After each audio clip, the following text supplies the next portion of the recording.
এই যে ব্রেকফাস্ট করতে চলে আসলাম। করছি হচ্ছে সবজি করছি, তারপরে করবো রুটি।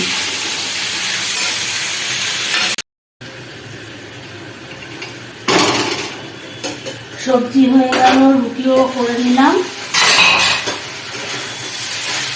এই যে সবজি বসিয়ে দিয়েছি।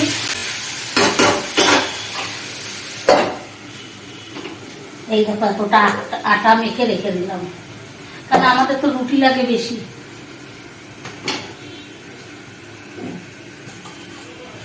রুটি লাগে বেশি, আর আমার আটা মাখতেই বিরক্ত লাগে। এর জন্য যখনই মাখি বেশি করে মেখে রাখি। হ্যাঁ হ্যাঁ,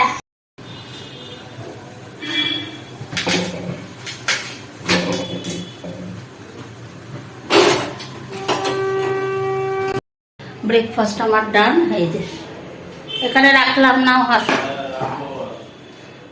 প্রচন্ড গরম, দেখো কিভাবে ঘামিয়ে গেছে।